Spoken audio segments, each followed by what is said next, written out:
وأحسن منك لم تر قط عيني وأجمل منك لم تلد النساء خلقت مبرأ من كل عيب خلقت مبرأ من كل عيب كأنك قد خلقت كما تشاء كتاب أنزلناه إليك مبارك ليدبروا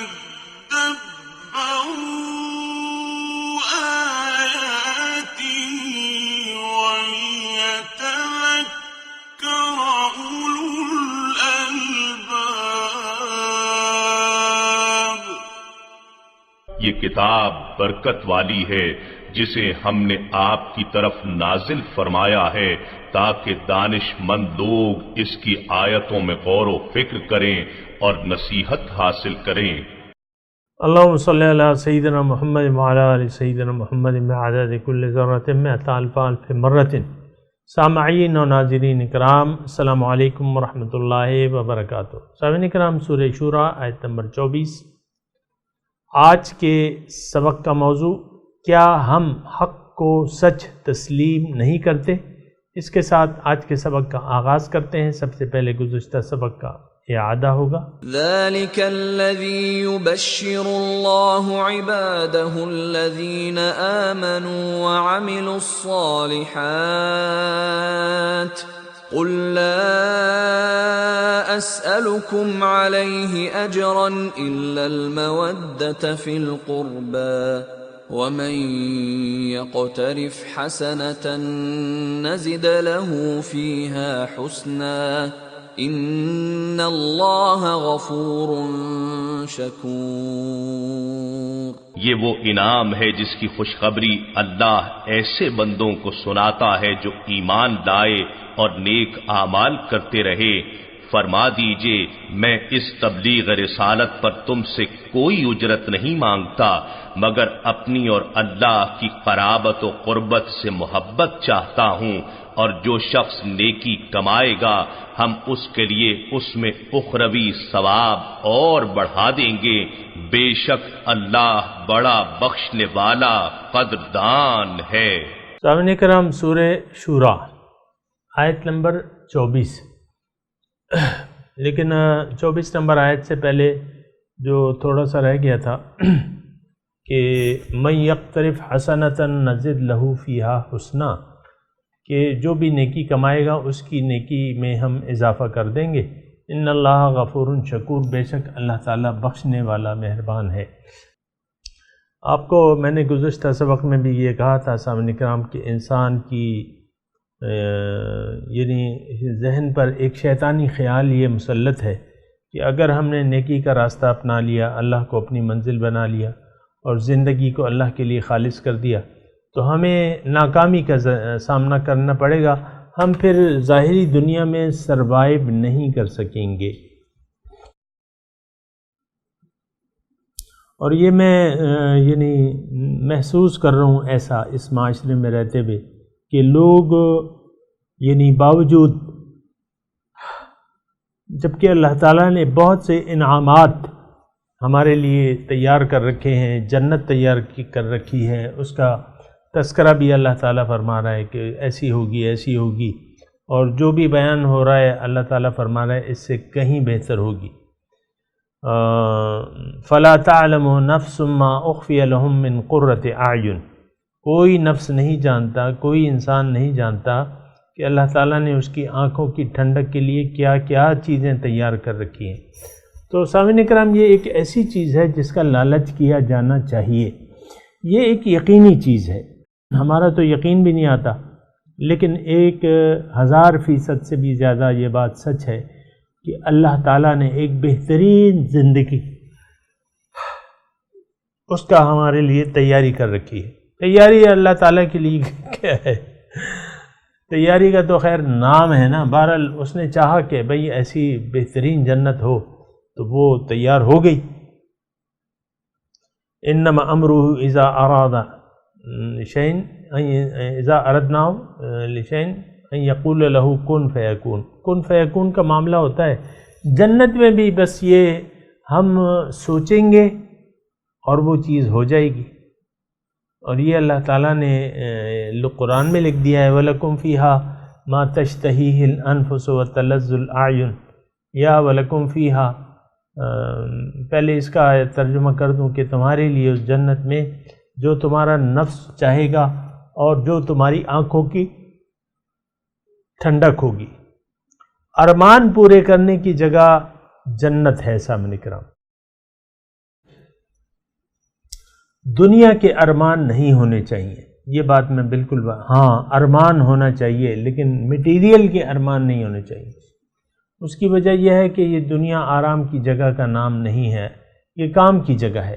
کام کی جگہ آپ دیکھیں نا، بعض اوقات یہ ہوتا ہے، آپ کو تو معلوم ہے، یہ میکینیکل حضرات جو ہیں ایک کارخانے میں آتے ہیں اور جہاں اس کو مختلف پرزوں کی گریسنگ کرنی ہوتی ہے اور صفائی کرنی ہوتی ہے اور ٹیکنیکل دیکھ بھال کرنی ہوتی ہے، ان کے کام کے کپڑے الگ ہوتے ہیں۔ اسی طرح ایک گلکار ہے، راج ہے، مستری ہے، وہ جب کام پہ آتا ہے تو کام شروع کرنے سے پہلے کپڑے چینج کر لیتا ہے، کیونکہ اب اس نے محنت کرنی ہے 8 گھنٹے میں، تقریباً یہاں آج کل ٹائم ہے 8 گھنٹے کا نا، 8 گھنٹے اس نے مسلسل کام کرنا ہے۔ ٹھیک ہے، وہ کھانے کے کپڑوں ہی میں، کھانا جب کھاتا ہے تو کپڑے بدل کے نہیں کھاتا۔ اکثر لوگ تو نماز پڑھنے کے لیے آتے ہیں تو وہ بھی کپڑے نہیں چینج کرتے، کوئی رنگ ساز ہوتے ہیں، ہم دیکھتے ہیں مسجدوں میں رنگ لگے ہوئے کپڑے جو ہیں، چینٹیں پڑی ہوئے رنگ کی، ایسا نہیں ہونا چاہیے۔ میں عرض کرتا ہوں کہ نماز تو اللہ تعالیٰ سے ملاقات کا وہ ہے، ملاقات اور بات چیت کا ٹائم ہے نا، تو وہاں اچھے طریقے سے آپ کو آنا چاہیے۔ خُذُوا زِینَتَکُمْ عِنْدَ کُلِّ مسجد، اللہ کا حکم ہے کہ مسجد کو آؤ تو اپنی زیب و زینت برابر کر کے آؤ، لیکن ہمارے ذہنوں میں تو یہ ہے نہیں۔ بہرحال مناسب نہیں ہے کہ ہم نماز کے لیے جب کھڑے ہوں تو ہم یعنی اچھے کپڑے نہ ہوں ہمارے، یہ مناسب نہیں ہے۔ اچھے کپڑوں میں خواتین سے بھی میں کہہ رہا ہوں کہ اکثر یہ ہے کہ آپ خواتین بھی اہتمام گھر کے جو کپڑے ہیں بس پہن لیتی ہیں۔ یہ تو ایک بہت اچھی ملاقات کا وقت ہوتا ہے، اللہ تعالیٰ سے بات چیت ہوتی ہے نا، اس کی میں ابھی تفصیل میں نہیں جاتا، لیکن یہ معراج المومنین ہے۔ آپ جب ملاقات، یہاں بھی کوئی افسر سے ملاقات کے لیے آپ جاتی ہیں، لیڈیز سے میں کہوں آپ کو ایک لیکچرشپ کی آپ نے درخواست دی ہے، پھر آپ کا انٹرویو ہے تو آپ کیا کچھ نہیں کریں گی تیاری،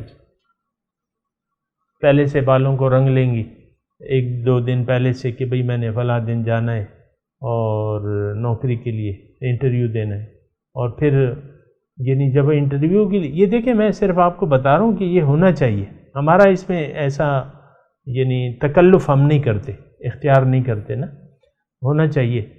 اور بہرحال میں یہ اپنی آیت جو ہے کہ جس نے نیکی کی، میں مضمون یہ بیان کر رہا تھا کہ اللہ تعالیٰ نے ہمارے لیے ایک بہت بہترین جگہ تیار کر رکھی ہے، اس کا نام کیا ہے؟ جنت۔ اب جنت میں تو یہ ہے کہ ما تشتہیہ الانفس ولکم فیہا ما تشتہی انفسکم ولکم فیہا ما تدعون کے الفاظ ہیں قرآن، کہ جنت میں جو تمہارا جی چاہے گا اور جو تم منگواؤ گے، اور وہ معاملہ جو ہے کن فیکون کا ہے وہاں سامنے کرام، یہ عالم اسباب نہیں ہے۔ یہاں تو آپ کی گندم کی فصل ہی 6 مہینے میں پکتی ہے، گنے یہ جو بھی ہیں، یہ آم دیکھیں، آپ کا پیڑ 2-3 سال 4 سال پتہ نہیں کتنا لگتا ہے، مجھے تو پتہ بھی نہیں ہے، تو وہ اس میں پھل لاتا ہے۔ وہاں آپ چاہیں گے کہ بھئی ہمیں آم چاہیے، جنتی آم چاہیے، اور لیکن یہ ہے کہ ہمارے جو آپ کا گھر ہوگا جنت میں، اس میں درخت نہیں ہوگا آپ کا جی چاہے گا آنے واحد میں جو ہے وہ پیڑ بھی بیج لگے گا، فوراً پیڑ اگائے گا، فوراً وہ جوان ہو جائے گا، فوراً اس میں پھل لگ جائیں گے آپ توڑ کے، اور وہ خوشے جو ہیں قریب قریب ہوں گے. یہ نہیں کہ آپ کو سیڑھی لگانی پڑے گی. آپ چاہیں گے کہ بس ہاتھ ایسا کریں نا تو ٹپکے میرے ہاتھوں میں پکڑ لوں تو ہو جائے گا. بس وہ آپ آم کے نیچے ہاتھ آم کو دیکھیں اور ارادہ کریں تو بس وہ آپ کے سامنے آ جائے گا. آپ چاہیں کہ بھئی آم میں گٹھلی نہ ہو تو گٹھلی نہیں ہوگی. آپ چاہیں کہ بھئی یہ چھلکا بھی آم کے گودے سے یہ چھلکا بھی مزیدار ہو، وہ بھی ہو جائے گا. آپ چاہیں گے کہ بھئی یہ اس کا جو وہ جس پہ آم لٹکتا ہے نا، وہ جس کو عام طور پہ ہم پھینک دیتے ہیں، آپ چاہیں کہ یہ سب سے زیادہ مزیدار ہو تو وہ سب سے زیادہ مزیدار، جو آپ چاہیں گے وہ ہوگا. لیکن افسوس کی بات یہ ہے کہ ان تمام چیزوں پہ ہمارا یقین نہیں ہے. میں اپنے پورے وثوق سے یہ کہہ رہا ہوں کہ نہ ہمیں جنت پر یقین ہے، نہ ہمیں دوزخ کے عذابوں کا یقین ہے کہ یہ عذاب ہوں گے، نہ ہمیں بعث بعد الموت پر یقین ہے کہ ہم مرنے کے بعد دوبارہ بھی جی اٹھنا ہے، پھر نہ ہمیں رب کی ملاقات اور قیامت کے دن جو دیدار کا دن ہوگا اس کی ملاقات کے لیے ہمارے دل میں کوئی تڑپ ہی نہیں ہے. عام طور پہ آپ دیکھ لیں، حالانکہ یہ ایک بہت بڑا ایونٹ ہوگا، بہت بڑا ایونٹ ہوگا کہ رب، وہ کہتے ہیں نا کہ حشر کا دن ہے ان کی زیارت کا دن، ایسے یوم قیامت پہ لاکھوں سلام. تو وہ دن جو ہے وہ حشر کا، وہ تو بڑا قیمتی دن ہے، رب سے ملاقات ہے، رب کا دیدار ہے. ہو سبحان اللہ.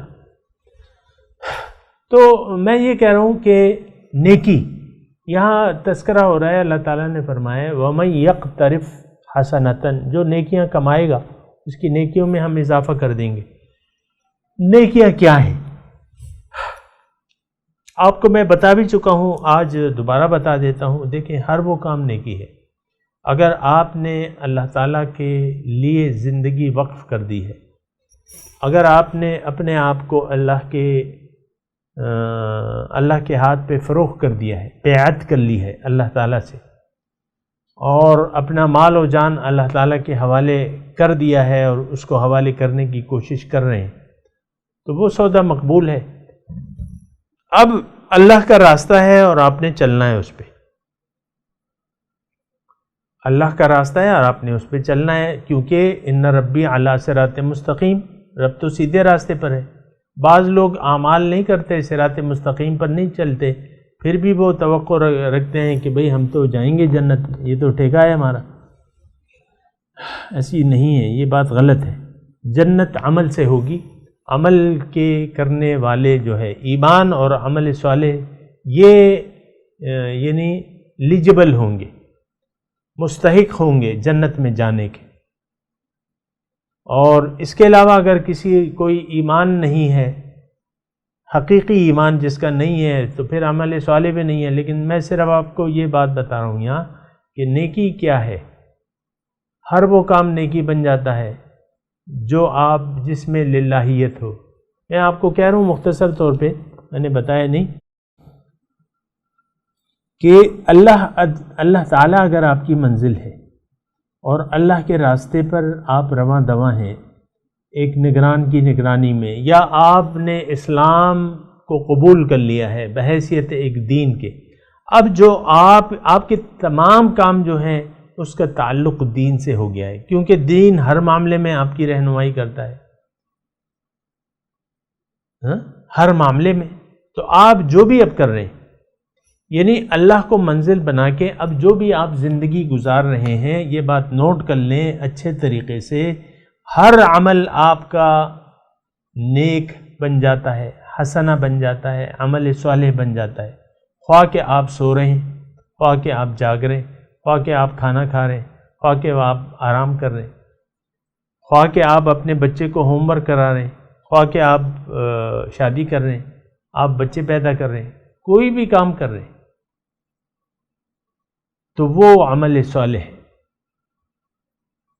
الا کتب لہم بہ عمل صالح، اس کے عوض ان کو کیا لکھ دیا جاتا ہے؟ عمل صالح لکھ دیا جاتا ہے. تو یہ بات اچھا دوسری بات میں یہ کر رہا تھا، میں نے جو ایک شیطانی خیال ہے کہ اگر ہم ہدایت کا اتباع کریں گے تو ہماری زندگی تنگ ہو جائے گی. ایسی بات نہیں ہے، زندگی آپ کی کھول دے گا اللہ تعالیٰ آپ کے لیے. للذین احسنوا فی ہذہ الدنیا حسنہ کا وعدہ اللہ تعالیٰ نے فرمایا ہے کہ جو نیکوکار ہیں ان کے لیے اس دنیا میں بھی بھلائی ہے، دنیا میں بھی بھلائی ہے. تو یہ بات جو ہے ایک تو یہ ہے. پھر یہاں اللہ تعالیٰ فرما رہا ہے من یقترف حسنۃ نزد لہ فیہا حسنا، جس نے بھی نیکی کی اللہ تعالیٰ فرما رہا ہے میں نیکی بڑھا دوں گا. ظاہر ہے یقیناً سامنے کرام ہر نیکی کا اجر ہے اور بڑھ چڑھ کے اللہ تعالیٰ نیت کے مطابق اجر دیتا ہے. انما یوفی الصابرون اجرہم بغیر حساب کے الفاظ آئے ہیں سامنے کرام. صبر کرنے والوں کو اللہ تعالیٰ بے حساب کتاب اجر دے گا. کیا ہے؟ قرآن کی آیت ہے. اب صبر جو ہے آپ ظاہر ہے کہ جب اللہ کے راستے اللہ تعالیٰ آپ کی اگر منزل بن گیا اور آپ اللہ تعالیٰ کے راستے پر چل پڑے تو ظاہر ہے کہ پھر صبر کا مطلب کیا ہے؟ استقامت. استقامت سے آپ کو اپنے منزل کی طرف دوڑنا ہوگا، اور اس میں ظاہر ہے کہ یہ مشکلات آئیں گی، کوئی رکاوٹیں آئیں گی، اور ان رکاوٹوں پر آپ نے صبر کرنا ہوگا. تو پھر کیا ہوگا؟ اللہ تعالیٰ آپ کو اس کا بے حساب و کتاب اجر دے گا صبر کرنے والوں کو. یہ بات نوٹ کر لیں. بہرحال اس میں ایک بات اور ہے، ان اللہ غفور شکور، کہ اللہ تعالیٰ غفور ہے. غفور کا مطلب بخشنے والا، مہربان. اب دیکھیں انسان ہے، یہ ایک تصور غلط ہے، یہ ہمارے یعنی یہ بھی ایک شیطانی خیال ہے کہ میں جب ٹھیک ہو جاؤں یا اپنے کچھ معاملات کی اصلاح کر لوں تب میں اللہ تعالیٰ کی طرف قدم بڑھاؤں گا، یا اللہ کو تب میں یا جب مسلمان ہوں گا، یا جب حقیقی طور پہ کلمہ پڑھ لوں گا، یا پھر بیعت کروں گا. یہ بھی ایک شیطانی خیال ہے، ایسا نہیں ہونا چاہیے. یہ ایک شیطانی خیال ہے، میں آپ کو کہہ رہا ہوں بنیادی طور پہ. دیکھیں انسان معصوم عن الخطا نہیں ہے، اس سے خطا کا صدور ممکن ہے. دوسرے اگر آپ اپنے اعمال کی اصلاح چاہتے ہیں یا کچھ اعمال کہ بھئی میں یہ درست کر لوں، اس پہ کنٹرول کر لوں، یہ آپ نہیں کر سکتے.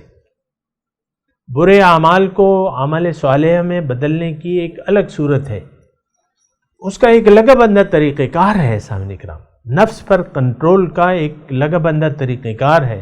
آپ خود اپنی اصلاح نہیں کر سکتے، آپ کو اصلاح کروانی ہوگی، آپ کو اپنا تزکیہ کروانا ہوگا. تو آپ نے یعنی میں آپ کو یہ کہہ رہا ہوں کہ آپ نے اگر اللہ کو اپنی منزل بنانے کا سوچ لیا ہے تو بھلے آپ گنہگار ہوں، خطا کار ہوں، جو بھی جس بد اعمالی میں آپ مبتلا ہوں، بس توبہ کر لیں. توبہ مطلب یہ ہے کہ اللہ کی طرف رجوع کر لیں، اور ایک یعنی جو اللہ والا ہے اس کے ہاتھ پہ اس کو اپنا رہنما تسلیم کر لیں، اس کو کہ بھئی آپ مجھے رہنمائی کریں. وہ آپ کی رہنمائی کرے گا، آپ کو آپ کے مناسب آپ کا کام بتائے گا، ڈیوٹی بتائے گا. آپ ان ڈیوٹیوں کو کرتے چلے جائیں، آپ کی اصلاح ہوتی چلی جائے گی، گناہ جو ہے وہ چھٹتے چلے جائیں گے، نیکیوں کی توفیق اللہ تعالیٰ آپ کو دیتا رہے گا. تو یہ طریقہ کار ہوتا ہے. اور غفور کا مطلب یہاں یہ بھی ہے کہ اگر آپ سے اس دوران اگر کوئی بعض اوقات یہ لوگ سوچتے ہیں کہ بھئی ہم نیکی کے راستے پر جب آئیں گے جب ہم کچھ برائیاں چھوڑ دیں گے. نہیں، آپ برائیاں میں یہ نہیں کہہ رہا کہ آپ نہ چھوڑیں یا چھوڑیں، وہ ایک الگ بات ہے، لیکن جب بھی آپ توبہ کر لیں. توبہ کا مطلب میرا یہ ہے کہ آپ رجوع کر لیں، آپ ارادہ کر لیں، پھر ایک رہنما کی رہنمائی میں آپ اس راستے پر چل پڑیں. وہ آپ کو آپ کے مطابق آپ کو علاج بتائے گا، آپ کو دوائی دے گا، یعنی آپ کو رہنمائی عطا فرمائے گا آپ کی حیثیت کے مطابق، آپ کی جو وسعت ہے اس کے مطابق. تو وہ آپ کرتے چلے جائیں، اور اگر کوئی غلطی ہوتی بھی ہے اس اثنا تو اللہ تعالیٰ غفور ہے، اور شکور کا مطلب قدردان ہے. آپ جو بھی قدم بڑھا رہے ہیں نیکی کی طرف، اللہ تعالیٰ اس کی قدر کرے گا. ان اللہ غفور شکور کا یہ معنی میں نے آپ کو بتایا. یعنی کیا مطلب؟ گھبرانے کی ضرورت نہیں ہے، غلطی ہو جائے. اللہ تعالیٰ ایسا نہیں ہے. غفور الرحیم، ان اللہ غفور الرحیم. نبئ عبادی انی انا الغفور الرحیم وان عذابی هو العذاب العلیم. آپ میرے بندوں کو خبردار کر دیجئے کہ میں تو بہت مہربان نہایت رحم کرنے والا ہوں اور میرا عذاب بہت سخت ہے. هو العذاب العلیم، بہت دردناک عذاب ہے. تو بہرحال اللہ تعالیٰ کے دردناک عذاب سے بچنے کے لیے اگر ہم اللہ تعالیٰ کی طرف رجوع کر لیں تو یہ بہتر ہوتا ہے، اور فوراً کریں.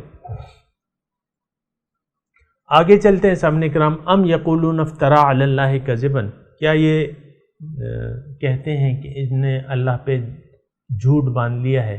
فإن یشاء اللہ، اگر اللہ تعالیٰ چاہے، یختم علی قلبک، تو وہ آپ کے دل پر مہر کر دے. ویمحو اللہ الباطل، اور اللہ تعالیٰ باطل کو مٹا دیتا ہے. ویحق الحق بکلماتہ، اور اپنے کلام سے سچ کو ثابت کر دیتا ہے. انہ علیم بذات الصدور، بے شک وہ سینوں کے رازوں سے واقف ہے. یہاں یعنی شان نزول کے حساب سے لوگ یہ کہتے تھے وہاں کے مقامی لوگ کہ یہ افطرا، بل افطرا ہو، اس نے گھڑ لیا ہے. اب دیکھیں ایک بات تو جہاں شان نزول کے ہم حساب سے بات کر رہے ہیں کہ اگر آپ ایک بات ماننے کے لیے تیار نہیں ہیں اور وہ آپ کی طبیعت کے خلاف ہے اور اس کا پرزور انداز میں آپ سے اس کا مطالبہ کیا جا رہا ہے اور آپ اسے ماننے کے لیے تیار نہیں ہیں، تو پھر خو بدرا بہانہ بسیار، پھر بہانے پھر آپ ڈھونڈتے پھریں گے. مختلف بہانے ہیں. آپ دیکھ لیں کس طرح ہم لوگ بہانہ سازی کر رہے ہیں. اچھے اچھے لوگ جو ہیں، میں دیکھتا ہوں ٹی وی پہ ایسے لوگوں کو دیکھتا ہوں جن کی داڑھی شریف نہیں ہے اور جن کو ایک اسلامی اسکالر کے طور پہ بلا لیا جاتا ہے، اور وہ بڑی بڑی باتیں کرتے ہیں عشق رسول کے سلسلے میں اور یہ اور وہ، اور حالانکہ ان کا عمل جو ہے ان کے قول کو جھٹلاتا ہے. بھئی تم عاشق رسول ہو اور تم لوگوں کو عشق رسول کی دعوت دے رہے ہو، تمہارا خود اپنا کیا حال ہے؟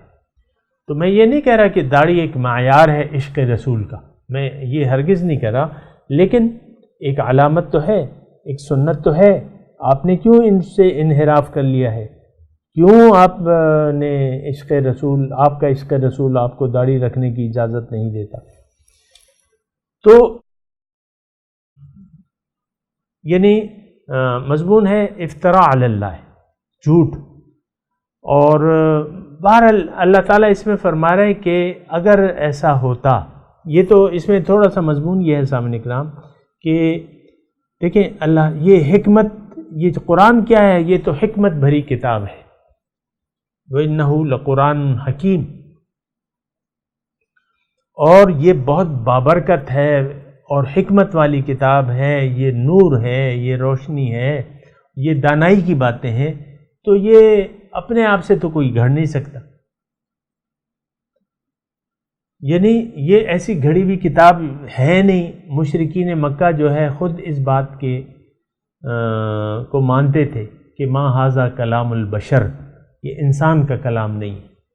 جب انسان کا کلام نہیں ہے تو پھر یہ ہے کہ یہ تو رب کا کلام ہے. لیکن وہ رب کے کلام کو ماننے کے لیے تیار نہیں تھے. اجعل الآلہۃ الہا واحدا، پھر نقطہ اعتراض اٹھاتے تھے کہ یہ گھڑا ہوا ہے، یہ مجنون ہے، یہ شاعر ہے، یہ فلاں ہے، یہ ڈھمکانا ہے. مختلف قسم کے وہ بتاتے تھے ان کو. تو پھر کیا ہوتا ہے کہ ام یقولون افترا علی اللہ، پھر وہ الزام لگاتے تھے کہ یہ تو گھڑا ہوا ہے. اللہ تعالیٰ اس میں یہ فرما رہا ہے کہ دیکھو یہ تو تمہیں بھی معلوم ہے کہ یہ انسان کا کلام نہیں ہے. ما ھذا کلام البشر، یہ تو ان کے اپنے منہ کا وہ ہے، اور حضور کو سچا مانتے تھے وہ.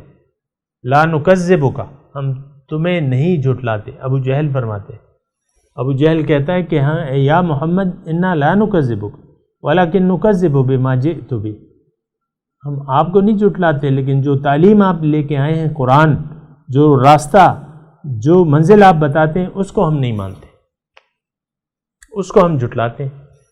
تو یہاں نقطہ ہے فَإِن يَشَإِ اللَّهُ يَخْتِمُ عَلَىٰ قَلْبِكَ، اگر ہم چاہتے تو آپ کے دل پہ مہر لگا دیتے، جیسے کہ ان کے دلوں پہ اللہ تعالیٰ نے مہر لگا دی ہے. ختم اللہ علی قلوبہم، اللہ تعالیٰ دلوں پر مہر لگا دیتا ہے. یعنی یہ قانون خداوندی ہے سامعین کرام کہ اللہ تعالیٰ دلوں پر مہر لگا دیتا ہے. لیکن اس وقت جب ایک انسان یعنی ایک حد تک پہنچ جائے، اللہ تعالیٰ پر، اللہ کے کلام پر ایمان نہ لائے، اللہ کے رسول پر ایمان نہ لائے اور باطل پر ایمان لے آئے، پھر اس کے دل پر مہر لگا دی جاتی ہے.